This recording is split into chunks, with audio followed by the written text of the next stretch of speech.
global, ¿no? Todavía hay muchísimas lagunas, todavía hay mucho por hacer, ¿no? De lo que quería hablar era del carácter de esta colección, porque esa historia, esa sobreposición de instituciones o de estratos es lo que va a ir marcando también un carácter distinto, ¿no? Lo que nos imaginamos cuando pensamos en una colección de arte precolombino en España es la existencia de este tipo de obras de arte, ¿no? De este tipo de patrimonio americano, lo que se conoce como el penacho de Moctezuma o este escudo fantástico, ¿no? También de hacia 1520, de la época de la conquista. Efectivamente, a España fueron llegando este tipo de objetos que tienen ese carácter de conquista, ¿no? Son o bien regalos diplomáticos o se trata bueno, de trofeos de guerra, o de objetos suntuarios, ¿no? De la élite, representación pues, de los grandes incas o de los grandes emperadores o de los grandes caciques, ¿no? Eh, eh, de este material que llegó a España se conserva muy poco y fuera de España. Estas dos obras y otras pocas más están en el Museo de Etnología de Viena, a donde, bueno, cuando llegó a España, Carlos V lo expuso en Toledo, después en Valladolid y después en Bruselas. Y lo regaló a sus familiares, pues a su tía Margarita o a su hermano Fernando. El caso es que se quedó en Viena este material. En España también había objetos similares que se conservaban en el Alcázar Real, pero distintos incendios y posiblemente por bueno, la conservación de los materiales se fueron deteriorando. El caso es que, sobre todo a partir del incendio que se produce en 1734, en Nochebuena, en el que este alcázar se destruye y gran parte de las colecciones que contenía se pierden también, se salvan, por ejemplo, los cuadros que hoy forman parte del Museo del Prado, se tiran por las ventanas para poder salvar las pinturas, pero lamentablemente se pierden muebles y se pierden otras colecciones en las que no dio tiempo a rescatar, ¿no? Entre ellas, muy probablemente se perdieron estas colecciones de arte americano que sí que constan en los inventarios, sí que hay conocimiento de la existencia de camisas, o sea, de uncus, de camisas incas que llevaba el emperador, o de armas, de objetos de plumería, de escudos, de objetos similares a estos que estábamos viendo, ¿no? El caso es que en 1734 no hay colección, prácticamente, o al menos colección real, no hay una colección importante de arte prehispánico, de arte indígena americana, ¿no? Comienza entonces una nueva colección y esa colección es la que va a dar lugar a la actual colección del Museo de América. O sea, que es una colección que se forma a mediados del siglo XVIII, desde entonces hasta hoy en día, ¿no? Lo interesante es no solamente cómo se va conformando esa colección, sino el conocimiento que se va teniendo de la historia de América o de la prehistoria americana, ¿no? La obra que se considera la primera obra, la primera historia moderna de América es esta de William Robertson de 1777, ¿no? Es un escocés que aporta algunas novedades. La primera vez que se publica la presencia o la entrada del ser humano por el estrecho de Bering, que hasta entonces normalmente las explicaciones tendrían a tratar de acoplar el relato bíblico, es decir, se trataba de explicar la presencia de culturas o de personas en América a partir de la Biblia, ¿no? Los descendientes de alguna de las 12 tribus de Israel, de las tribus perdidas, o descendientes de Noé, en fin, se buscaban ese tipo de explicaciones. Esta obra por primera vez plantea la migración a través del estrecho de Bering, ¿no? Sin embargo, el problema que vemos en el fondo de todas estas obras que se hacen desde Europa es la falta de un conocimiento real y la visión etnocéntrica que continúa hasta el día de hoy, ¿no? Robertson categorizaba a los indígenas como melancólicos, apáticos, incapaces de un esfuerzo continuado, comparaba con niños. Claro, desde esta perspectiva es muy difícil apreciar las obras que ellos produjeran. Es decir, si uno tiene en cuenta, considera las culturas indígenas con esta perspectiva, obviamente no le interesa el material que vayan a producir, ¿no? Y esta falta de interés por la América prehispánica se observa constantemente, ¿no? Incluso en el siglo XVIII y posteriormente. no es general, no todos piensan igual, ¿no? Algunos, sobre todo en América, en este caso Francisco Javier Clavijero, que nace en México, es un sacerdote jesuita, es expulsado y escribe, cuando expulsan a los jesuitas en 1767, escribe la historia antigua de México en Italia, y la escribe en italiano y no se traduce al español hasta 50 o 60 años después, ¿no? Aquí sí que critica esa visión que se tiene desde Europa del mundo americano, esa falta de conocimiento de la realidad indígena americana que provoca esa incomprensión sobre los indígenas americanos, ¿no? O sea, que sí que hay reivindicaciones desde el siglo XVIII de un cambio en la visión, ¿no? Al igual que esta visión del indígena está descalificando el arte producido por los indígenas americanos, y explicaría un poco esa falta de interés sobre las colecciones prehispánicas hasta fecha muy tardía. La otra gran causa de esa falta de interés es la cuestión estética, ¿no? Hay una visión de los ídolos, de las imágenes producidas en la América prehispánica como demonios. De hecho, Fernández de Oviedo los describe así, tan feos y espantables como suelen los católicos pintar al demonio a los pies de San Miguel, pero no atado en cadenas, sino reverenciado. La idea de que esas imágenes abstractas, esas imágenes en las que se ha deconstruido la forma, en las que se juega con el esquematismo y en las que además se entremezclan elementos zoomorfos junto con los antropomorfos, pues genera formas que desde Europa no eran entendidas y que se asociaban mucho más con estas visiones de representaciones demoníacas, etc. Entonces, por un lado, la falta de comprensión y por otro, la falta de entendimiento de esta estética prehispánica va a condicionar pues, un desinterés por las colecciones prehispánicas.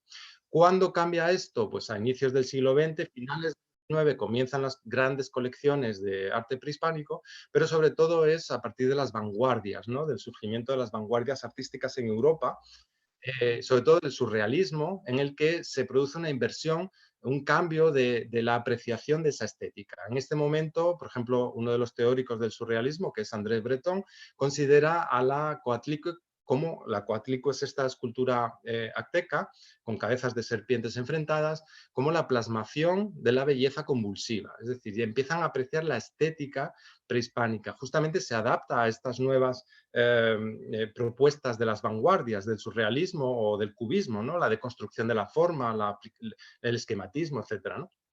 El arte primitivo que llaman. Y hay dos, y con esto ya termino esta introducción, hay dos grandes exposiciones, y vuelvo a hacer referencia además a la gran colección de Juan Larrea de arte inca, que se expone primero en el año 33 en París y luego en el 35 en Madrid, que va a ser un revulsivo para entender el arte desde otra perspectiva, el arte prehispánico, me refiero, la arqueología prehispánica o el material prehispánico se entiende ya con otra estética, se empieza a apreciar de otra manera, ¿no? Y sobre todo la exposición del MoMA en Nueva York de 1940 de 20 siglos de arte mexicano. A partir de entonces es cuando ya se produce esa aceptación o ese interés o ese cambio en la visión sobre el arte prehispánico, ¿no? Bueno, ¿todo esto en qué se traduce? Pues, como decía, desde mediados del 18 comienzan a incorporarse objetos a una nueva colección. Al principio con el mismo carácter que tenían antes del 18, ¿no? El carácter que comentaba de esos otros elementos que llegaban al comienzo del siglo XVI y XVII a Europa. Lo vamos a ejemplificar en dos tipos de colecciones, dos tipos de recogidas, ¿no? En este caso, Fray Juan de Talamanco, que es un fraile mercedario, estaba elaborando la crónica de la Orden de la Merced en América. Y para ello, por primera vez, se solicita objetos, ídolos, que permitan ilustrar esa crónica que está escribiendo. Y le pide a Palenzuela, a otro fraile, que le envíe elementos, objetos, ídolos, que permitan ilustrar esta obra, ¿no? Bueno, las piezas que se identifican, que hoy están en el Museo de América, forman parte de esa biblioteca, de ese gabinete de la Biblioteca Nacional, es decir, no pasan directamente al gabinete de Carlos III, sino que se incorporan mucho más tardíamente con el Museo Arqueológico en 1867 a la colección, ¿no? Pero bueno, nos permite ver un poco cómo unos de los actores principales en la recogida de información y de objetos son los sacerdotes, con una intención, en este caso la de bueno, pues explicar la difusión del catolicismo o la labor de la Orden de la Merced en América, ¿no? A través de, pues eso, de contar cuál era la idolatría y cómo se manifestaba esa idolatría a través de estos ídolos, ¿no? El otro objeto que quería presentarles es este, que también es de los más antiguos del museo. Esto lo recoge el capitán, un militar, él era de la infantería ligera de Cataluña. Lo recoge en la isla de Santa Catarina, en Brasil, en 1777. Y claro, nos podemos preguntar, ¿qué hace este señor allí en 1777? ¿No? Bueno, pues curiosamente, no tenía ni idea, pero España invadió y conquistó esta isla que pertenecía a Portugal, porque había constantes conflictos de frontera entre, bueno, la zona de frontera de Brasil con Paraguay, Uruguay, etc., ¿no? Entonces se conquista esta isla que solo en el 77 y en el 78 del siglo XVIII, y este capitán, que refleja un poco ese interés ilustrado, que ya empiezan a interesarse por el pasado de las regiones en las que se visitan, recoge este objeto y tiene relación además con... Perdón, un segundo. Tiene relación además con Franco Dávila, que es el director del Real Gabinete de Historia Natural, ¿no? Cuando lo recoge, y por eso lo menciono aquí, hace una anotación del interés que tiene. Dice que es un murciélago, por eso lo he puesto al revés, porque en realidad es un ave que tiene la cola bifurcada, pero que este objeto va a permitir a Carlos III demostrar la posesión que ha tenido de estos territorios, ¿no? Es decir, los objetos, como en el siglo XVI, XVII y XVIII, todavía en algún caso mantienen esa vinculación como elementos de conquista, elementos ese carácter que tenían al comienzo, carácter bélico, ¿no? Son muy pocos los ejemplos que tenemos de este tipo de recogidas antiguas, ¿no? Al estilo antiguo, vamos a llamarlo así, ¿no? Al estilo del 16, 17, ¿no? En el 18 el interés es otro. El interés que hay en la recogida de estos materiales es un interés ilustrado, ¿no? Es el interés por el conocimiento en general. Y tenemos que destacar una gran figura de la educación en España, que es Antonio de Ulloa.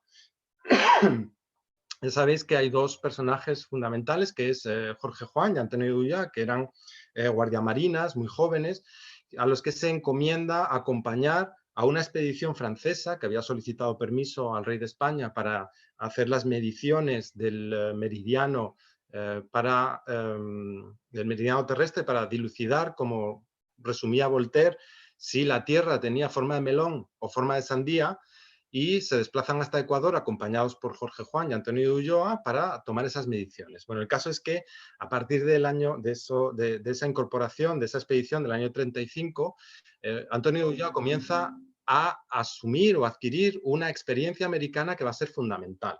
Va a ser fundamental también porque cuando regresa a España, en 1752, se le encarga la creación del primer gabinete real. No es el de Carlos III, es el de su hermano, Fernando VI, ¿no? Es anterior, del que sabemos muy poco, y además tuvo una existencia bastante efímera. De hecho, Antonio de Ulloa renunció a la dirección de este gabinete muy rápidamente, ¿no? Pero a este gabinete están llegando objetos también. No sabemos muy bien qué tipo de objetos ni de qué manera están llegando, porque es una historia un poco confusa todavía, pero sí sabemos que hay excavaciones en América de materiales que están ahora en el museo. Por ejemplo, en 1765 se excava en Perú, en la Huaca Tantayuc. Esta es una, y además lo más interesante de estas excavaciones es que comienza, y esto es el aporte de la ilustración, comienza a documentarse no solamente el objeto, sino el contexto de ese objeto, ¿no? En este caso, aunque se recoge 20 años después en lo que va a ser el Códice de Trujillo, que voy a comentar a continuación, la excavación es de 1765 y ahí veis una huaca, una pirámide, en cuya sección, en el centro, podéis distinguir lo que es una estratigrafía. Es una de las primeras representaciones de una estratigrafía con la descripción de los niveles, etc., ¿no? El material que se recoge también es muy interesante porque no es solo material prehispánico. Aunque se recoja en excavaciones arqueológicas, y lo vamos a ver una y otra vez, buena parte o una parte de estos objetos que se están recogiendo en excavaciones arqueológicas son de época colonial.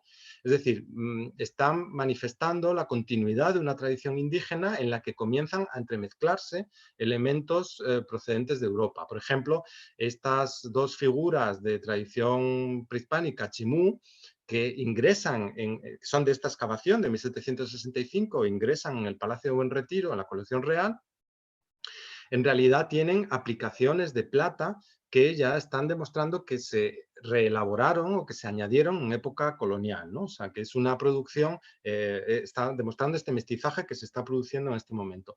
Y no solamente esto, estos objetos que llegan también, como estos queros, que no serían arqueológicos, sería más bien recogida etnográfica probablemente, son formas prehispánicas, pero que están elaborados en época colonial, que es cuando comienzan a aplicarse estos diseños, estas iconografías y esta aplicación de laca a los queros de madera, ¿no? Los queros que hoy conocemos como incas son del siglo XVI, XVII o posteriores, ¿no? Ahí vemos cómo se tomaban, o se hacían estos brindis en dos vasos, porque normalmente se hacían por parejas, ¿no? Esto es un dibujo de Guamán Poma de Ayala. Hablaba del Real Gabinete de Historia Natural de Carlos III como detonante de la colección actual del Museo de América, el origen real, ¿no? Aquí es donde empezamos a documentar estas colecciones, y es un gabinete que no se forma de cero, no solamente porque recoge las colecciones anteriores de la corona, esas obras que ya dije que iban llegando, sino sobre todo porque el núcleo de este gabinete es el gabinete que perteneció a Pedro Franco Dávila. Pedro Franco Dávila es una figura esencial también para la historia de los museos en España o de la museología, porque se trae un gabinete que él formó en París. Es un guayaquileño, es un ecuatoriano que se dedicaba al comercio, sobre todo del cacao, y establece su residencia en París, y allí forma uno de los gabinetes más importantes de Europa, ¿no? Lo ofrece en venta al rey de España en varias ocasiones. Bueno, finalmente, después de algunas ventas y mermas de la colección inicial, su gabinete llega a Madrid y se convierte en el Real Gabinete de Carlos III, ¿no? Con Pedro Franco Dávila como director del mismo. Había una colección en este gabinete de material americano etnográfico, de indígenas de Canadá y de Amazonía, y también arqueológico, de huacas de Perú y de orfebrería tolita, de la cultura tolita, algo que es realmente sorprendente. Sin embargo, parece que entre los objetos que se desprendió antes de llegar a España se encuentran este tipo de materiales, porque aquí no consta que llegaran, ¿no? Ese gabinete es el que se ve ahora en la exposición permanente del museo, en el que podemos hacer ese recorrido y esta recreación de ese gabinete como el núcleo original del museo, ¿no? De la colección del Museo de América. Y volvemos a hablar de Antonio de Ulloa otra vez, esta vez en 1777, porque comienzan a redactarse instrucciones sobre cómo recoger estos materiales. No es solamente que se admitan o se envíen materiales al rey, como hemos visto que se estaba haciendo, sino que es necesario documentar esos envíos, ¿no? Y esto es lo más importante. Hay unas instrucciones de Pedro Franco Dávila sobre cómo recoger los elementos naturales, o sea, las conchas o los minerales o los fósiles, etc. Y hay otras instrucciones, en este caso de Antonio de Ulloa, el año 77, cómo recoger las antigüedades, ¿no? Y además cómo revaloriza las antigüedades para explicar lo que fueron los países, los territorios en el pasado, ¿no? Y explica también el presente. Entre las descripciones que hay que recoger, él menciona específicamente las ruinas de edificios, los enterramientos, los restos de vasijas, las armas, los útiles de guerra, los ídolos, los adornos, y también incluye los tejidos modernos. Es decir, enlaza el pasado con el presente, que eso es muy importante también. No es algo que se quede en el pasado, sino que interesa la vinculación con el presente, ¿no? De esas instrucciones que se envían a todos los territorios que formaban parte del Imperio Español, pues hay dos grandes campañas, dos grandes expediciones que recogen esta información, más o menos siguiendo instrucciones similares. Una es la de Baltasar Jaime Martínez Compañón, obispo de Trujillo, en 1782. Él, en una visita pastoral a la diócesis, pues recoge la información de la excavación que practica en ese momento y también de aquella otra que dije de 20 años antes, ¿no? Pero lo interesante nuevamente es que se elaboran planos, que se elaboran alzados, que se describen los yacimientos, ¿no? Aquí vemos, por ejemplo, este es el castillo, que es la Huaca del Sol, ahora, o sea, que es un monumento moche. Y se recogen objetos que, bueno, todavía falta mucho por investigar y documentar, pero objetos que proceden de esta expedición de Martínez Compañón. Uno de mis favoritos es este, ¿no? Es una especie de dragón, es un felino con rasgos también de reptil, de serpiente, que está posando sus garras sobre una cabeza cortada, ¿no? Y simboliza un poco esa cosmovisión del mundo moche, ¿no? Y también en Chan Chan, es decir, en el mundo chimú, después de los moche, un poco más al norte, en donde anota, se perdieron las descripciones o no se han encontrado aún las descripciones o el informe que debió elaborar, pero sí se conserva el códice con los dibujos y aquí vemos cómo se reconstruye ese cuerpo de este difunto, en lugar de esqueletizado, pues con las carnaciones, pero que reconocemos ese tocado chimú y esos elementos del ajuar, pero que lo más interesante es que de nuevo se trata de un enterramiento de época virreinal, porque el chaleco que está vistiendo, esta cuera, lleva botones y ojales, que es una prenda española, no es una prenda prehispánica. Entonces, el hecho de que se hubiera dibujado este cacique con una cuera o con un chaleco de cuero español está indicando que el enterramiento se produjo en época después de la conquista, ¿no? Bueno, vasijas chimú, que además lo curioso es que seguramente, por lo que deducimos, es que se debieron hacer los diseños iconográficos por un lado, las formas de la vasija por otro y las asas estribos por otro, como bocetos. Y después el dibujante lo que hizo fue entremezclarlas, porque no corresponden exactamente las representaciones, que obviamente tienen la visión sesgada del artista que hizo el dibujo, pero no se corresponden las formas ni las asas estribos con las decoraciones, ¿no? O sea, parece que esos bocetos se hicieron por separado y después se juntaron. No solo se recoge en material arqueológico, probablemente esto es una parcha, es un recipiente ritual que se recoge, que seguía en uso, y lo que está evidenciando también es cómo se mantienen también costumbres o tradiciones prehispánicas, en este caso otra vez combinado con elementos de época colonial. Aquí en esta parcha que representa un felino, en lo que es el vástago, podéis ver la representación con el mismo material con el que se elaboran los queros, es decir, en época colonial, pero además de un regimiento, de un desfile de soldados españoles con sus banderas, etcétera, ¿no? Es otro elemento que está combinando el material indígena con los nuevos elementos de la élite, de prestigio, igual que el chaleco, ¿no? Las parchas se utilizan para hacer libaciones, para hacer este tipo de rituales con el agua. El otro gran proyecto, además del de Martínez Compañón, en el que también hay unas instrucciones para recoger el material arqueológico, es el de Palenque, el de la ciudad de Palenque en Chiapas, ¿no? Aquí hay unas instrucciones que elabora el presidente de la audiencia, que es José Estachería, capitán general y gobernador de Guatemala, pero que hoy es territorio de Chiapas, México, ¿no? Y el que se encarga de la recogida de estos materiales es el capitán Antonio del Río, en el que otra vez no solamente se recogen objetos, sino que se documentan, se hacen planos, se hacen alzados, se hacen descripciones y comienza un trabajo, hay un interés arqueológico por estos, o sea, no solamente por recoger el objeto en sí, como se venía haciendo tradicionalmente, sino por recoger información sobre el objeto, ¿no? En este caso sabemos que la llamada Estela de Madrid, es la pata del trono que perteneció al rey Pacal, y que se encontraba en esta ciudad, ¿no? de Palenque.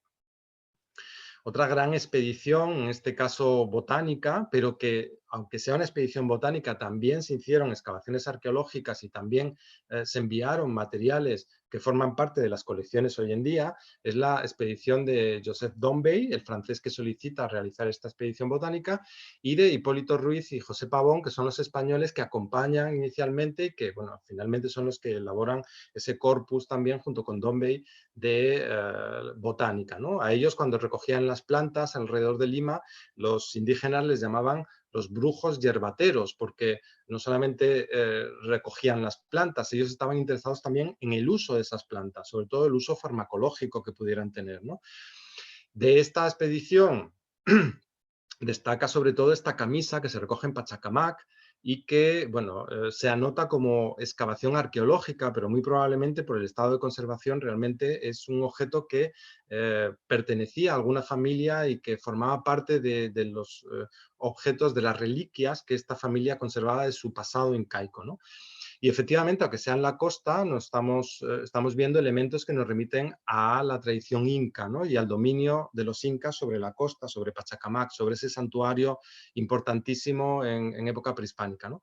En el centro vais a ver una banda de tocapus, que son estos elementos cuadrangulares que están haciendo referencia al linaje de la persona que llevaba la camisa, y esta representación esquemática de plantas, que es la cantuta, que es una planta ceremonial, ritual, que se utiliza sobre todo en, bueno, en rituales de iniciación de los jóvenes incas, que tiene efectos alucinógenos también, ¿no? La camisa es una maravilla, y otra vez, cuando se hizo el estudio, María Jesús Jiménez estudió esta camisa, vio que incorporaba hilos de oro, y el hilo de oro, el hilo con entorchado de oro, es producción europea, es producción española. Entonces la camisa debió realizarse en época muy temprana, pero ya cuando se podía incorporar este tipo de materiales, ¿no?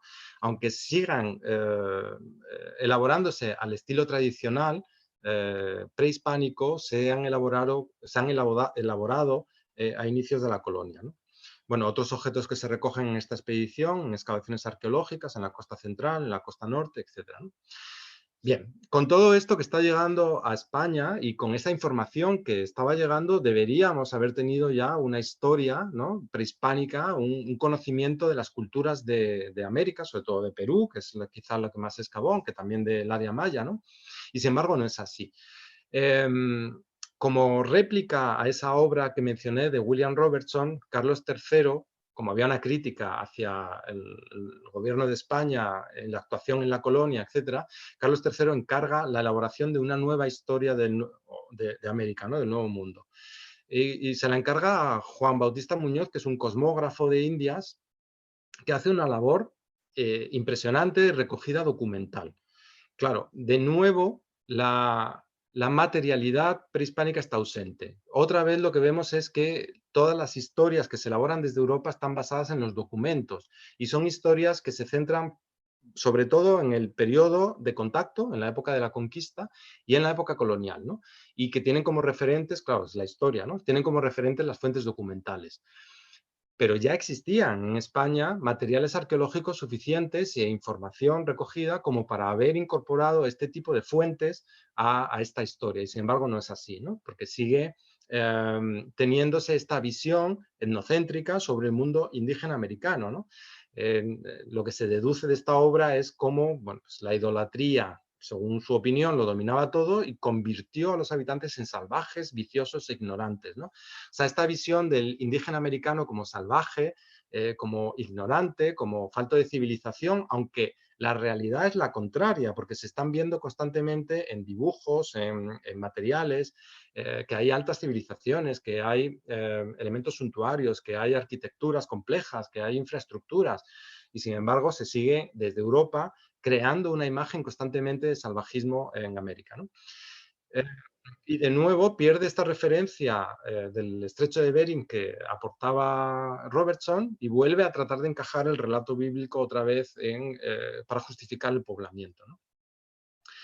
Aquí hay un vacío enorme. Desde finales del 18, sobre todo inicios del 19, ya sabéis que en España se produce la invasión francesa en 1808, comienzan las independencias americanas y es un momento muy conflictivo para España, entonces hay un vacío enorme en la relación con América, ¿no? La última expedición y el último gran proyecto es este de la Comisión Científica del Pacífico, y estamos ya en 1862. Han pasado casi 100 años desde la anterior, ¿no?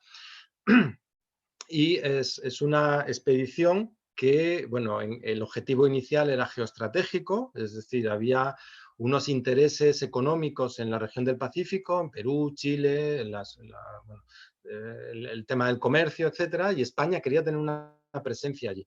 En lugar de una presencia directa, pues a través de una comisión científica, pues se tiene una presencia indirecta, ¿no? El caso es que, bueno, se manda a esta comisión que realiza una labor fantástica de recogida de materiales, y hay que destacar a dos personas. Uno es Marcos Jiménez de la Espada, que asiste a esta expedición como zoólogo, pero que va a ser uno de los padres del americanismo en España, ¿no?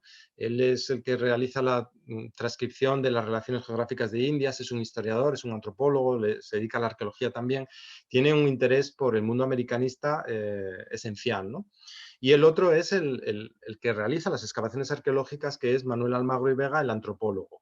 Antropólogo físico porque tiene un interés esencialmente en la recogida de restos humanos, en el estudio de los restos óseos, ¿no? Bueno, es interesante el contexto otra vez de esta comisión, porque como dije, llega en un momento un poquito delicado y además justo después, cuando termina la expedición, comienza una guerra entre España contra Chile y Perú, y Bolivia y Ecuador que apoyaban a Chile y Perú, ¿no? Entre 1865 y 66, un conflicto bélico, pero también 10 años después, más o menos, hay otra guerra en esta zona, ¿no? La guerra del Pacífico entre Chile contra Perú y Bolivia. ¿Por qué les cuento esto? Porque esto afecta al coleccionismo, sobre todo la segunda, la guerra del Pacífico, con la invasión de Chile a territorios de Perú, muchas colecciones que tenían peruanos comienzan a venderse en Europa, ¿no? Y comienzan a formarse grandes colecciones fuera de los territorios americanos, ¿no? No solo por la venta de colecciones, sino también porque comienzan los grandes proyectos de excavaciones europeas, bueno, Max Uhle, por ejemplo, los alemanes o otros proyectos, y los norteamericanos, en territorios americanos, ¿no? Esta expedición del Pacífico va a recorrer pues, Chile, Perú, Bolivia y realiza excavaciones arqueológicas, por ejemplo, en Chiu, en Atacama, donde las condiciones medioambientales permiten la conservación de material orgánico eh, en un estado casi perfecto, ¿no? Aquí tenemos material de cuero, por ejemplo, tenemos maderas, hay calabazas, hay objetos orgánicos que es muy difícil que se conserven en otros contextos, ¿no? Esta es una tableta para machacar la bilca, para esnifar después con este tubo inhalador, ¿no? El problema que tenemos, y hasta el día de hoy es así, por eso ponía este objeto para reconocer esta problemática, es la falta de conocimiento, ¿no? Y la falta de conocimiento porque seguimos proyectando muchas veces nuestra visión sobre estos objetos, ¿no? La visión etnocéntrica del uso de estos objetos. Esto es una tableta de madera plana recubierta de cuero, que tradicionalmente se ha interpretado como tabletas para la deformación craneal, ¿no? Que serían similares a esta. Sin embargo, últimamente se ha descubierto que estas solapas, al abrirse, tienen plumas dentro y parece ser que eran contenedores de plumas. Esta es la nueva interpretación. La arqueología o el conocimiento del pasado americano evoluciona constantemente. No es algo que se quede estancado o se llega al descubrimiento y ya se acabó, ya no hay más que aportar, ¿no? Sino que constantemente se están reelaborando interpretaciones y accediendo a información nueva, ¿no? Este fardo este cuerpo momificado, enfardado en estos tejidos, es también recogido en la expedición del Pacífico, y ahí vemos esa radiografía en donde se conserva en su interior el esqueleto de la persona enterrada, ¿no? De nuevo menciono a Jiménez de la Espada como uno de los padres del americanismo, y no solamente por haber recogido el material arqueológico y etnográfico, porque es uno de los que protagoniza el gran viaje desde Ecuador hasta la desembocadura del Amazonas recogiendo material etnográfico, ¿no? Sino que después de regresar a España donó parte de la colección privada que él fue recogiendo junto con la colección que hacía para la expedición, entre las que se encuentra este ídolo chimú, ¿no? Este es un objeto que perteneció a la colección privada de Jiménez de la Espada, pero que hoy se puede ver también en el Museo de América. Esta expedición se organizó desde el Museo de Ciencias Naturales, pero justo a su regreso se dividió la colección, en el año 67, se divide la colección de Ciencias Naturales, se separa todo lo que tiene que ver con lo cultural, ¿no? No se deja lo natural, los animales, etcétera, pero lo que es lo antropológico, arqueológico, se traslada a este recién creado Museo Arqueológico Nacional. En el Museo Arqueológico Nacional se describe cómo intención, pues eso, es un museo nacional y nacionalista. Como todos los museos que se crean en el 19, tiene esa vertiente nacionalista, ¿no? Y en el Real Decreto de Fundación se ve cómo describen que al amparo de nuestras banderas y por la fuerza de nuestras armas, se recogen colecciones, o sea, se recogen colecciones por la fuerza de las armas. Bueno, pues así está explicado, ¿no? Siguen siendo esta visión de los trofeos de guerra. Ya estamos viendo que en el caso americano no es exactamente así. Fue originalmente, se perdieron las colecciones, pero al amparo de las banderas sí, pero no por la fuerza de las armas exactamente, ¿no? Lo que sí que se ve en este museo es que sigue la exaltación del catolicismo, ¿no? Como frente a otras religiones, de la raza autóctona, con influencias de otras culturas, pero se habla de una raza española frente a otras razas, y se habla de la dominación y de la gesta heroica de los hombres, obviamente, españoles, ¿no?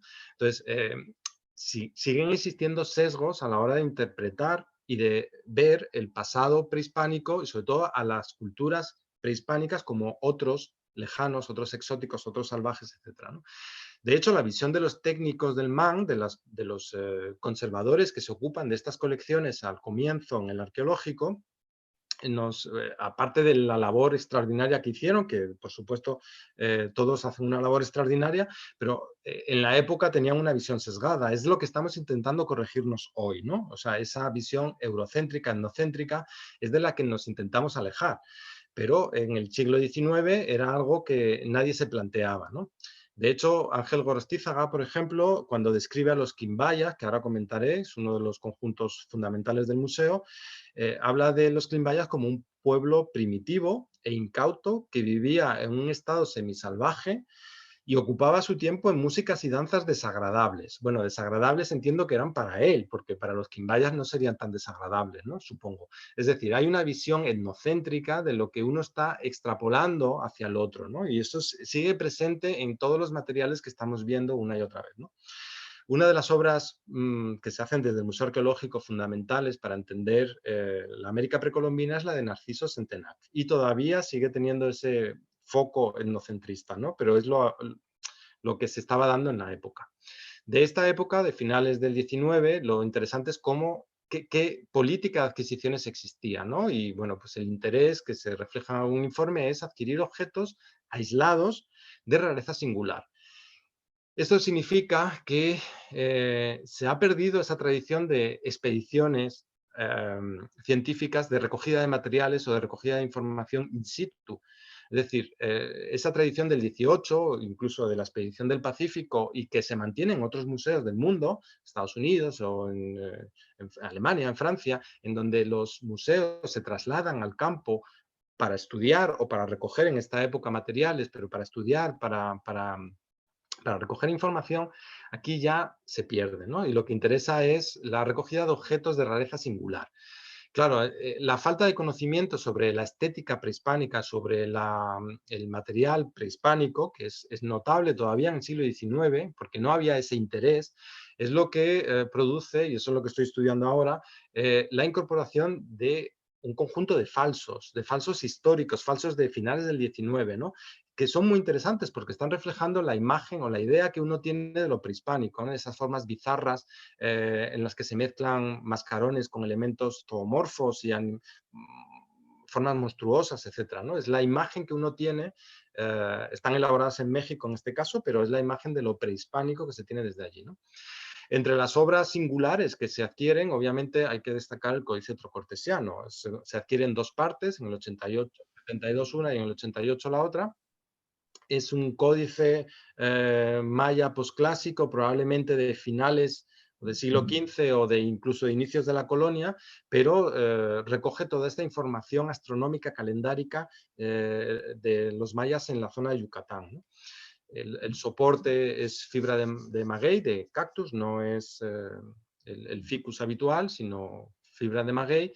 Y bueno, pues lo que vemos son las representaciones de divinidades, de estos glifos que nos están describiendo fechas calendáricas, numeraciones, las referencias a las diferentes estaciones, diferentes actividades, etcétera, ¿no?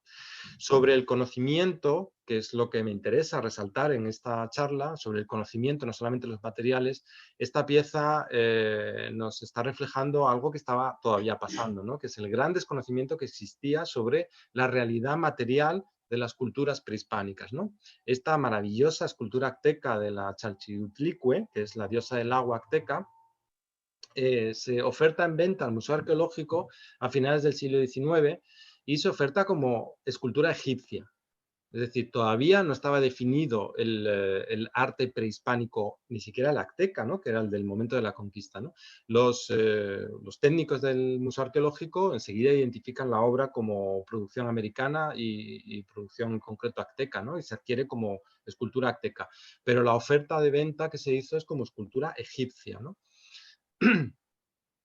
Hay otro momento clave que es necesario destacar, que es esta exposición histórico-americana, y ya estamos en 1892, que se organiza para conmemorar el cuarto centenario del descubrimiento, del encuentro, etc., ¿no? Aquí vemos una vitrina de una de las salas, la vitrina central, en donde se incorporó estos solo son 4 de las piezas, pero un conjunto de orfebrería quimbaya procedente de Colombia, ¿no? Que acababa de ser descubierto un par de años antes y que el gobierno de Colombia adquirió, lo expuso y finalmente lo donó a la reina María Cristina como, bueno, como agradecimiento a un conflicto de fronteras que había existido y la intermediación de la reina, ¿no? Este conjunto es absolutamente fascinante, ¿no? Y además, bueno, daría para hablar varias charlas solamente sobre el tesoro de los Quimbaya. Pero está reflejando no solamente un momento muy concreto en el que los estados hacen este tipo de donaciones. No es la única que en 1892 se realiza, ¿no? Bueno, este Julio Arellano lo dona unos años después, pero es la colección que él se trajo desde Costa Rica para exponer en 1892. Ahí está el catálogo de antigüedades de Costa Rica en la exposición histórico-americana y además de cientos de cerámicas, hay esculturas, en fin, hay una cantidad de objetos extraordinaria, ¿no? El gobierno de Perú también hace una donación absolutamente extraordinaria de cerámicas, de objetos de orfebrería, de aquel material que fue expuesto en la exposición histórico-americana, ¿no? O sea, Colombia, Perú, en este caso Julio Arellano en representación de Costa Rica y otros países. México hace una donación, el disco del sol que podéis ver hoy en la reproducción del disco del sol que podéis ver hoy en el museo es una donación del gobierno mexicano en esta época, ¿no? En este momento. Hay otro, hablando de Perú, porque, claro, numéricamente las colecciones de Perú son las más importantes, ¿no? Hay un depósito, en este caso no es una donación, sigue siendo titularidad del gobierno peruano, de 1943 sobre unas piezas que se encontraban ya en España en el año 29, vinieron para la exposición de Sevilla y se habían descubierto por uno de los padres de la arqueología peruana, que es Julio Tello, un poquito antes, ¿no? En 1926. Estoy hablando del fardo funerario Paracas, ¿no? De esta pieza tan singular y sobre todo de este manto, que es el que envolvería a la momia, al fardo Paracas, en donde vemos, por un lado, el estado de conservación tan fantástico de estos materiales, como digo, las condiciones medioambientales favorecen que se conserven materiales orgánicos en estas regiones. En este caso vemos iconografías que se repiten tanto en Paracas como después en Nazca, como por ejemplo la escolopendra, que es uno de los animales emblemáticos, o este felino oculado, que en realidad es un gato del pajonal, un felino. Los dos tienen relación con el mundo subterráneo, con el inframundo, con la muerte. Son símbolos protectores de este manto que envolvería al difunto, al ancestro, y que servirían para protegerle también simbólicamente en ese viaje al más allá, ¿no? Otra donación, y nuevamente de Perú, extraordinaria, es la del Larco Herrera. Es el padre del fundador del Museo Larco, que hoy se encuentra en Lima. En 1920, cuando él viajó a España y visitó el Museo del Prado, le sorprendió no encontrar ninguna referencia a América. Claro, en el Prado no lo iba a encontrar, tenía que haber ido al Museo Arqueológico, pero eso motivó que bueno, pues ofrecieran donación un conjunto importantísimo de cerámicas de la costa norte de Perú, sobre todo moches, como este Huaco Retrato, que es uno de los más emblemáticos de la colección, y que proceden de esta región en donde vemos cómo se repiten iconografías como este desfile de guerreros, representaciones de guerreros y sobre todo los prisioneros, ¿no? Entre las cerámicas tenemos una colección de personajes desnudos y con las manos atadas a la espalda porque es una de las iconografías de uno de los rituales de sacrificio más importantes dentro de la manera de entender el mundo de los moche, ¿no? De ese sostenimiento que había que hacer a partir del sacrificio de sangre, ¿no? La otra donación, y con esto ya voy a ir cerrando, es la de Juan Larrea. Comencé hablando de ella al principio, la volví a mencionar después y ahora surge de nuevo en 1937. Y además tiene que ver con el surrealismo. Juan Larrea es uno de los poetas surrealistas, es decir, tenía ya esa facultad para poder ver más allá de lo que se veía habitualmente, ¿no? Y cuando él recibe una herencia importante decide trasladarse con su familia a Perú, se enamora de Cuzco y se enamora del arte inca, ¿no? Y comienza a adquirir una colección importantísima de arte inca que expone inicialmente en París en el año 1933 y que después se expone en Madrid en el año 1935. La dona en 1937 al gobierno de la República y es lo que impulsa la creación de un primer proyecto de creación del Museo de Indias o del Museo de América, que va a dar pie después de la guerra a la creación del Museo de América actual, ¿no? Entre las colecciones destacables hay muchas piezas, ¿no?, singulares, pero me llama la atención sobre todo este conjunto de figuritas elaboradas en turquesa que se encontró en una fortaleza wari, que es Piquillacta, que son 39 figuras antropomorfas, cada una con una indumentaria totalmente distinta, y una de ellas, la última que podéis ver ahí, de nuevo con las manos atadas a la espalda. Es decir, forma parte seguramente de un sacrificio ritual que se hizo no a un esclavo, no a un prisionero, sino a un noble, alguno de los nobles o de los caciques de la región, que se sacrificó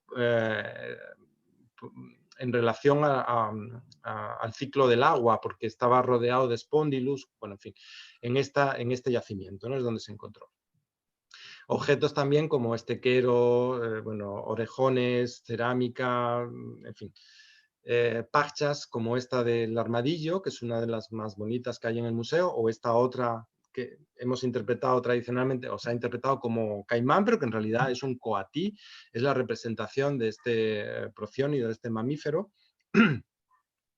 Y adquisiciones significativas que se siguen haciendo ya como Museo de América, ¿no? En el año 47 se tiene la oportunidad de adquirir este fantástico códice. Este es el códice Tudela, que se elabora hacia 1550, 1553 en México, pero que son los dibujantes, los tlacuilos, los dibujantes de tradición prehispánica, los aztecas, los que elaboran estos dibujos, ¿no? Estos serían a la estética renacentista europea, pero estos están siguiendo la tradición de los dibujos prehispánicos, ¿no?, de los códices de la época, ¿no? Y lo interesante es que viene acompañado de esa descripción en castellano de las fiestas, de lo que se interpreta de estas fiestas, ¿no? No solamente fiestas, sino también, en este caso, una negociación de matrimonio. Es muy interesante, arriba pone la desposada y el desposado, y la negociación entre las suegras, las consuegras y los consuegros, ¿no? Bueno, tengo que terminar hablando del montaje del Museo de América. O sea, el museo se crea en el año 41, pero realmente hasta los años 60 no se abre el montaje, ¿no?, el primer montaje. Pilar Fernández Vega elabora la guía y seguimos otra vez con esa visión etnocéntrica, ¿no?, que es de la que nos tenemos que intentar alejar, porque no están valorando el material prehispánico, sino que ella misma lo reconoce. A pesar de las importantes piezas del arte prehispánico, la decisión es la de patentizar los anhelos civilizadores de España. Otra vez volvemos a encontrar cómo en la documentación, en la información, en la historia que se está haciendo, se centra el foco en el momento de la conquista, que es importantísimo, ¿no?, y en la época colonial, que también es trascendental para entender el América de hoy, pero se obvia todo lo que es la parte prehispánica, la parte indígena, en la que España no tiene nada que ver, ¿no? En el año 81, creo recordar, se cierra esa exposición que tenía ese viso colonialista y ya por fin se intenta aportar una nueva visión de carácter antropológico, ¿no? En este número de anales es donde se recoge un poco esa intención. Donde se explica lo que es el actual recorrido del Museo de América, ¿no?, y en donde podemos ver cómo las grandes lagunas que existían en la colección intentan complementarse con adquisiciones otra vez, ¿no? En este caso, por ejemplo, ya dije que la colección de Perú numéricamente es muy importante. De la arqueología mesoamericana hay menos representación. Aquí vemos cómo en el año 91 se adquieren diferentes figuras mesoamericanas, por ejemplo, esta figurita jaina o esta otra urna maya también de Guatemala, con dos estilos totalmente distintos, ¿no? Y ya para cerrar, con esto voy a concluir, una referencia sobre todo a algo que he venido repitiendo a lo largo de la charla y espero no haber sido muy pesado, pero es esa visión etnocéntrica, ¿no? Esto se adquirió, es una de las últimas piezas que se adquieren en 2014, desde entonces no se compra ni se adquiere material prehispánico, pero refleja un poco la visión occidental sobre el mundo prehispánico. Esto se ha venido interpretando tradicionalmente como silla manteña, ¿no? Son de Ecuador y de la cultura manteña, y en realidad en la época prehispánica las personas se sentaban en el suelo con las piernas cruzadas o extendidas y como mucho utilizaban un taburete en el que el Inca, por ejemplo, representaba toda su majestad, ¿no? Sentado en un taburete máximo 15 centímetros de altura, un palmo de altura, ¿no? Esto no es una silla, esto tiene otra interpretación y eso es lo que hay que buscar, ¿no? Esa otra interpretación, alejándonos de esta visión etnocéntrica y tratando de no incorporar nuestro, es difícil, porque cuesta, pero tratando de no incorporar nuestro bagaje cultural para la interpretación de esta otra manera de ver y de entender una realidad distinta, ¿no? Y con esto ya termino, repasando un poco, pues eso, la antigüedad que tiene esta colección, que sobre todo nos remontamos hasta mediados del siglo XVIII, la diversidad de orígenes de distintos territorios, también de distintas formas de recogida, de expediciones, de intereses distintos, la multitud de materiales, muchos de ellos orgánicos, materiales difíciles de conservar, y sobre todo esa revisión crítica que yo creo que es necesario hacer hoy en día sobre nuestra manera de ver y de entender el pasado y nuestra manera de ver y entender a las otras culturas, ¿no? Y así rápidamente, espero que sigáis ahí, esto es lo que quería contaros de la colección del museo. Bueno, Andrés, pues vamos, muchísimas gracias. Ha sido, vamos, aplausos, aplausos así, porque ha sido, la verdad, una exposición la que nos has hecho súper interesante, el recorrido fantástico de cómo se han ido conformando y enriquecido la colección, las colecciones del museo. Y bueno, yo creo que ¿Has ido otra vez? Sí, pero ya termina. Sí, y nada, simplemente vamos, que deseando ir al museo, así que quiero agradecerte por esta conferencia tan interesante. Y también, bueno, ahora antes de dar paso, también quiero sobre todo también agradecer a nuestro secretario general, a Luis Fontes de Albornoz, que la verdad es que tenía un reto por delante importante porque tenemos overbooking de personas que quieren asistir a la conferencia y ha manejado todo el tema pues fenomenal. La verdad es que yo creo que ha salido estupendo, se ha guardado muy bien el silencio, bueno, lo has manejado fenomenal, Luis. Enhorabuena por este reto también que teníamos por delante. Y ahora te cedo la palabra, Luis, y si quieres puedes ir dando paso a las personas que quieran hacer alguna pregunta, Andrés. Y nada, mi agradecimiento de nuevo, Andrés, en nombre de la asociación. Muchas gracias. Gracias a ti, de verdad, gracias. Gracias, Andrés. Yo me uno a los aplausos de Macarena y de todos. Para no largar el tema, yo creo que pues vamos a dar turno a las preguntas. Están llegando muchos comentarios de felicitaciones en el chat. Y me parece que también hay una pregunta de Bea Gil. Me queda una pregunta pendiente. Bueno, y es por qué no se realizan adquisiciones en 2014. Y bueno, no sé, si alguien quiere ir preguntando, pues también saluda. Alfonso Ortiz nos saluda desde Quito. Un abrazo, Alfonso. Bueno, y en general, pues muchísimas felicitaciones, ¿no? También Laura Paz pregunta cómo es mejor referirnos a esas colecciones como arte precolombino, arte prehispánico. Bueno, pues si quieres ir respondiendo, Andrés, un poco a esas dos o tres preguntas, por favor. En 2014 se toma la decisión de no seguir adquiriendo piezas por varios motivos. El primero porque, a pesar de que pensábamos, por lo general es confiable, pero bueno, hay un mercado del arte prehispánico que genera dudas. O sea, no sabemos muy bien la procedencia de esas piezas y ante la duda es mejor no participar en ese mercado, ¿no? Cuando no está bien documentada la pieza, cuando las referencias son muy ambiguas sobre colecciones de los años 80, pues es mejor no participar. Por un lado es el expolio, ¿no? O sea, estos objetos que se venden en Europa o que se venden en el mercado podrían formar parte del expolio, ¿no? Y ante la duda, mejor evitar. Por otro lado, el tema de las falsificaciones. Este es un tema que últimamente me está apasionando mucho. Por favor, hay alguien que tiene conectado el micrófono. Perdón, no me hablabais, ¿no? Vale. Desactívalo. Siga, Andrés, por favor.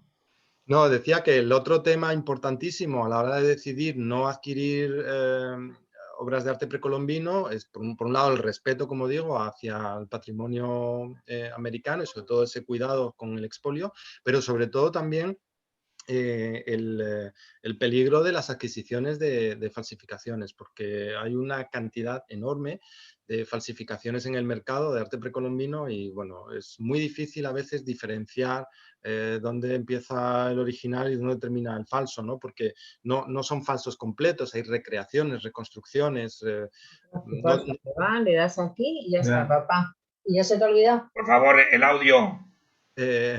Es que si silencio a todos, tengo que silenciar a Andrés, entonces no... No me silencies. Vale, yo creo que con esto respondo a la pregunta de por qué no se adquieren del 2014, un poco por esas dos cuestiones básicamente, ¿no?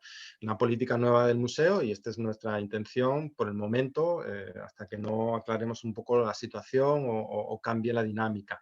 Y también porque tenemos tal cantidad de colecciones, ya dije que eran 25.000 fondos, de arqueología son 12.000 y pico. O sea, yo podría estar estudiando esta vida y otra más, ¿no? O sea, sin aburrirme.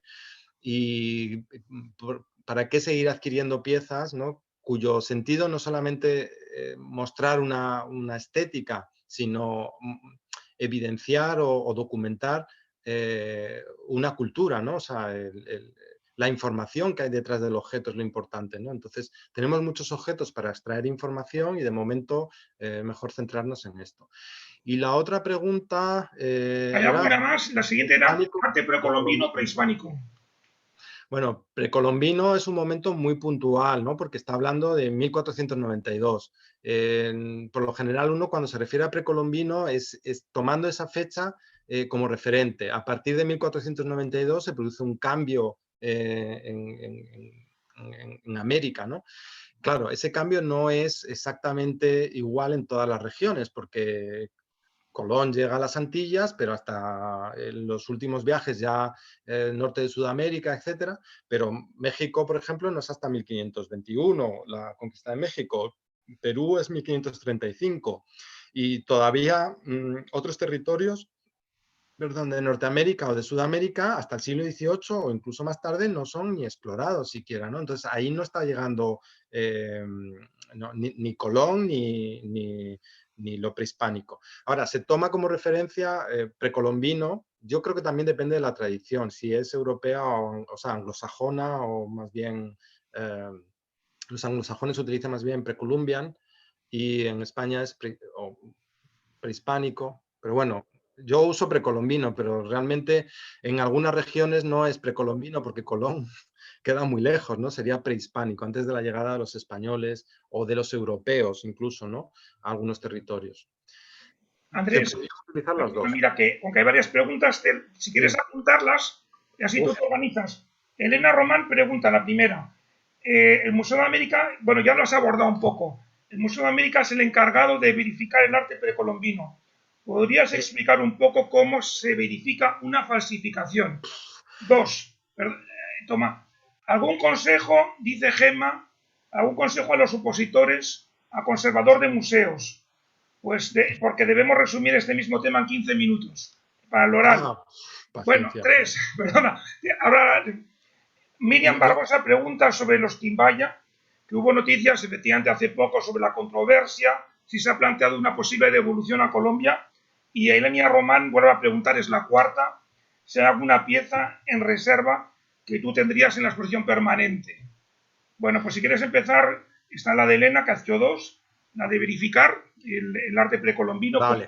Mira, el Museo de América, ningún museo estatal puede verificar o lo que sería catalogar o realizar autentificaciones de colecciones privadas. O sea, nosotros lo que hacemos es autentificar, valorar, cuantificar el precio de materiales prehispánicos cuando nos lo solicita la Junta de Calificación. En ese caso solamente emitimos un informe, ¿no? Son informes oficiales. No para una colección privada, no hacemos informes oficiales para colecciones privadas. Muchas de las consultas que nos hacen, porque si nos hacen consultas, son de piezas falsas, ¿no? Entonces, bueno, yo simplemente hago una referencia de que a través de fotografía no se puede hacer una autentificación de una pieza, pero que posiblemente sea un falso, ¿no? Y ya está, para evitar que la persona esté dando vueltas con una pieza que no tiene mayor interés. Pero no hacemos autentificaciones, no se emiten informes y no se hacen valoraciones económicas de las piezas, a no ser que nos lo solicite el Ministerio a través de la Junta de Calificación. ¿Cómo lo hacemos? Pues con comparativas. O sea, claro, es muy difícil cuando estamos hablando de falsificación. A veces es muy fácil, porque hay falsificaciones que en realidad no son ni siquiera falsificaciones, son recreaciones o souvenirs, ¿no? Y que se pierde un poco la referencia de que en realidad eso es un souvenir, el que lo posee o su descendiente o al que se lo ha regalado, se cree que le están regalando algo importante y hay una confusión en el propietario de la obra, ¿no? Pero no se trata de obras que estén imitando una pieza original, sino recreaciones, ¿no? Cuando imitan piezas originales es mucho más difícil. Cuando el falsificador está elaborando la pieza con la intención de engañar al especialista, como lo hace con esa intención, a veces es más complicado autentificar las piezas, ¿no?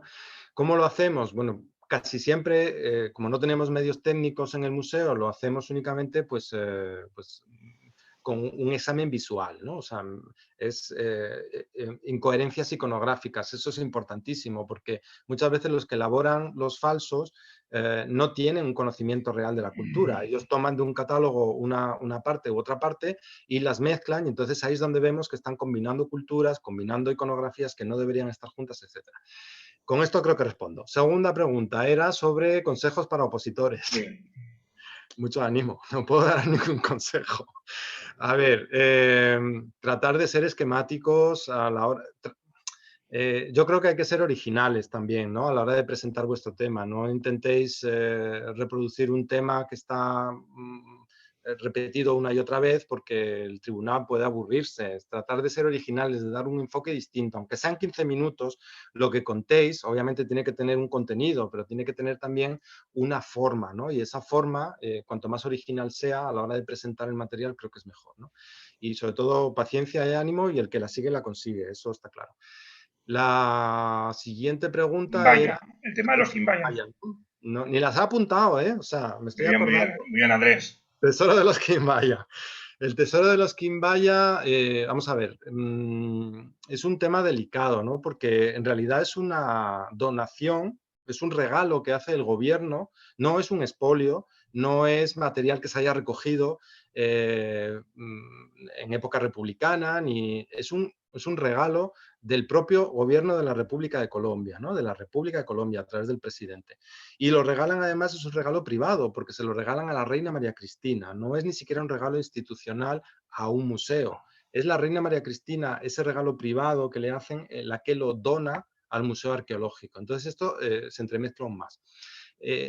Por un lado está la cuestión legal, que yo creo que no tiene ninguna duda, ¿no? O sea, legalmente está toda la documentación del regalo oficial que se hizo y del depósito, de la donación de la reina María Cristina al Museo Arqueológico, etc. La parte legal no ofrece ningún tipo de duda. Ahora, planteamientos morales de dónde debe estar una cosa u otra, pues eso ya depende de cada persona, ¿no?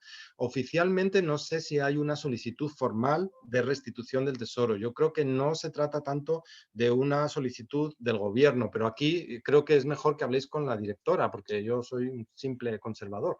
Entonces, quizá ella os pueda responder mejor si ha habido alguna petición formal. Hasta donde yo sé, no hay una solicitud formal de restitución por parte de un Estado a otro Estado, ¿no? Sino de un grupo de personas pues interesadas en la reconstrucción de la historia de su región, de donde se encontró el tesoro, pues en que se devuelva ese material, ¿no? Y creo que es un poco esto, ¿no? Hasta donde yo sé. Bien. Andrés, está el tema, la pregunta de Elena, hay varias más, ahora te las leo rápidamente. La siguiente era de Elena Roman otra vez. Si hay alguna pieza en reserva, o sea, en los depósitos que tendrías en la permanente. Después hay una larga pregunta de Pat Müller, que te la leeré, y otra de Gemma y una de Vicente López. Si respondes esta, te la siguiente. Que la reserva y luego me lees las otras, vale. Bien. En la reserva sí tenemos, claro que sí, estoy pensando en muchísimas piezas. Ahora mismo en concreto, pensar en una en concreto, a ver, las piezas más importantes son las que están expuestas y las más atractivas estéticamente son las que están expuestas a día de hoy, ¿no?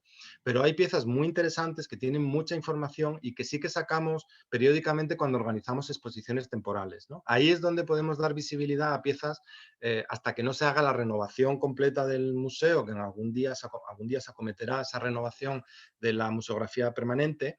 Hasta ese momento estas piezas las utilizamos sobre todo para exposiciones temporales, ¿no? Que nos complementan esos discursos nuevos. Lo importante no solamente, en mi opinión, no solamente que una pieza sea estéticamente atractiva o tenga un valor X, sino que la información que podamos contar con esa pieza sea sugerente, ¿no? Y que sea que nos aporte algo nuevo y que nos permita desarrollar un discurso, en este caso en las exposiciones temporales, que nos ilustre ese discurso, ¿no? Entonces, sí hay piezas, si tengo que nombrar alguna, estoy pensando en alguna Moche, pero como las expuse en la de Así me siento, pues te remito al catálogo de Así me siento, ¿vale? Vale. La de Pat Müller, que es un poco larga, gracias por la conferencia, muy interesante. Ha habido una visión etnocéntrica de las colecciones que ahora se pretende evitar. ¿No sería bueno también dejar reflejo de cómo las colecciones que se han adquirido en excavaciones o expediciones se han hecho principalmente para apreciar esa diversidad? Es decir, de no existir esa visión etnocéntrica que ve en el otro la diferencia, jamás se habrían coleccionado esas piezas. Y en ese sentido no se debe ver el etnocentrismo como algo negativo, ¿no? No, estamos hablando de dos cosas distintas, yo creo. O sea, yo no estoy juzgando las expediciones científicas del siglo XVIII, Dios me libre, porque efectivamente son las que han permitido, no solo en España, ¿no? O sea, en España es de las más tempranas, pero bueno, conformar colecciones, museos, etcétera. No es esa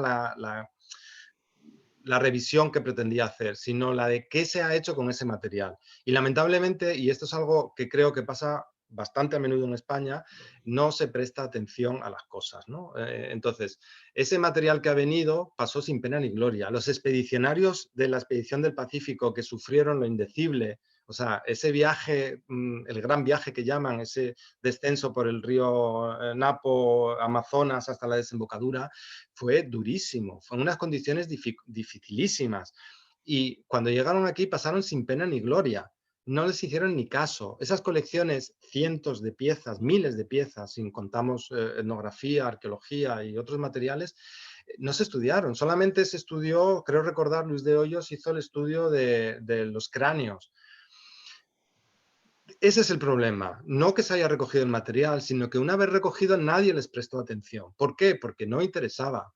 Eso es lo que quería decir. No interesaba esa visión de América, ¿no? Por supuesto, las expediciones tenían un interés también. No solamente era la de documentar culturas, ¿eh? Había un interés también en conocer, en explorar territorios,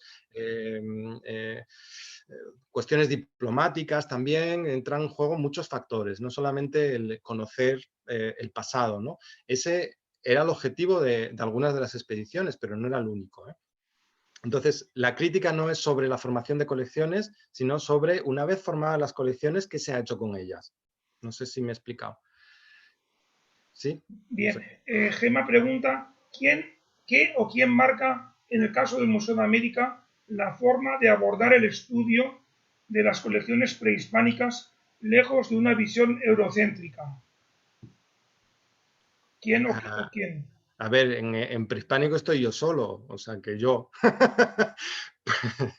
Ya dije antes que cada departamento de colecciones, lamentablemente, bueno, hay una falta de personal que se está solucionando porque se están incorporando cada vez más y más técnicos y esperemos que de los que nos estéis escuchando os incorporéis en algún momento cuando aprobéis. Eh, pero se refuerzan departamentos de difusión, departamentos de conservación, que son súper necesarios, departamentos de comunicación, departamentos de documentación, etcétera, ¿no? Pero claro, la investigación al final, que es lo que nutre a esos otros departamentos de conocimiento, de información, sigue siendo unipersonal. Está Beatriz Robledo en etnología, está Ana Zavía en virreinal y estoy yo en precolombino, ¿no? Con miles de piezas que hay que investigar. Y no solamente investigamos las piezas de nuestra colección, sino que hay que hacer esa referencia a los contextos, ¿no? No solamente describir el objeto que tenemos, sino entender ese objeto. Y para entender ese objeto tenemos que salir fuera y ver otras colecciones, leer muchísimas publicaciones y claro, estamos hablando, en mi caso, por ejemplo, bueno, cada uno tiene sus dificultades, ¿no? Pero yo voy a hablar de mi caso. Hay que estudiar desde el Paleoindio, desde el 8000 antes de Cristo hasta el siglo XVI o XVII, porque continúan produciéndose materiales como vimos con los queros, ¿no? Que forman parte del departamento. Entonces, desde América del Norte hasta América del Sur, diferentes culturas, diferentes cronologías, es imposible para una persona abordar todo esto, ¿no? Ahora, el enfoque, en mi opinión, sí que es importante y no es solo mío, o sea, en conversaciones con Beatriz o con compañeras, pues sí que vemos cómo hay una necesidad de cambiar el enfoque, porque la sociedad va evolucionando y la sociedad va demandando interpretaciones nuevas. Hay problemas que no se abordan en el museo porque en los años 80, cuando se elaboró el discurso del museo actual, no formaban parte de las necesidades sociales, ¿no? El rol de la mujer, el papel de la mujer en América, por ejemplo, no se trata directamente. La esclavitud no se ha abordado directamente en este museo. Y son temas fundamentales para entender la América de hoy, ¿no? Sin hablar de esclavitud, sin hablar de ese proceso tan doloroso que fue el secuestro y la venta de personas en América, no podemos entender la América de hoy, ¿no? Y la presencia africana, por ejemplo, ¿no? Son temas que es necesario abordar. Y yo creo que a veces es muy difícil y son temas muy complejos, pero hay que hacerlo, ¿no? ¿Otra pregunta? Luis, ¿te has ido? Ahora, que se me había silenciado. Espera, que Ah, voy a ver el chat, que me había silenciado a mí mismo. Vamos a ver, Vicente López pregunta, veo que las culturas pertenecientes al cono sur, Argentina, Chile y Uruguay, están muy poco representadas. ¿Por qué? vale, estamos, o sea, la revisión que he hecho es solamente del Departamento de Arqueología y efectivamente sí que hay unas pocas piezas que proceden de excavaciones arqueológicas de Argentina, bueno, Chile no, Chile lo he mencionado, el norte de Chile, pero de Argentina, por ejemplo, sí que hay algunas vasijas y creo que son donación de los años 60. Pero bueno, no es, claro, tenía 45 minutos más o menos, aunque me ha alargado un poquito más, para contaros un poco un resumen de cientos de años de historia, ¿no? Y de miles de piezas. Entonces, pues he elegido lo que consideraba más representativo. Efectivamente, sí, Vicente, hay arqueología, excavaciones que se hicieron y material. Estoy pensando ahora mismo de Argentina, del Cono Sur, tenemos una colección de puntas líticas enorme. Son una buena parte de esa colección, no sé cuántos, si son más de 1000 piezas, probablemente son puntas de flecha de excavaciones arqueológicas procedentes de la región de la Patagonia, ¿no? Claro, ya decía antes que imposible. Cuando uno trabaja más con cerámica, pues la lítica le resulta más complicado, ¿no? O los metales. Entonces, uno se va orientando y como al final estamos solos en los departamentos, pues te vas orientando un poco a lo que te resulta más cómodo trabajar, más fácil o más interesante para ti, ¿no? Y yo he trabajado preferentemente en cerámica y sobre todo en el área intermedia, Ecuador, aunque me he metido en otros temas, pero bueno, en la lítica todavía no me he metido. A lo mejor algún día me pongo con la lítica de Cono Sur. Almudena, Andrés, pregunta si está previsto que se edite un catálogo general del museo. Hasta donde yo sé, no, pero supongo que sí, que en algún momento hay una guía breve que no sé si se reedita del museo y luego hay muchas publicaciones, ¿no? O sea, sí que hay material suficiente como para elaborar ese catálogo. En la página web también hay un catálogo, hay una referencia a una introducción histórica y también a las piezas más destacables. Entonces, bueno, de momento que yo sepa no hay un proyecto sobre la mesa, pero no digo que no lo vaya a haber, ¿eh? O sea, de momento que yo sepa no. Bueno, Ana Francisca Díaz pregunta que aparte del etnocentrismo, si se ha planteado revisar otros aspectos de la exposición permanente. Ella dice lenguaje inclusivo y visión de género.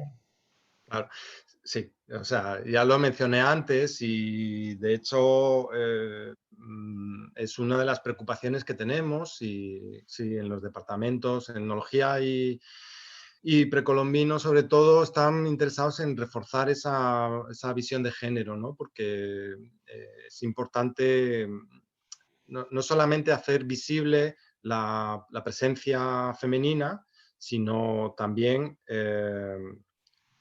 destacar esa presencia de alguna manera, ¿no?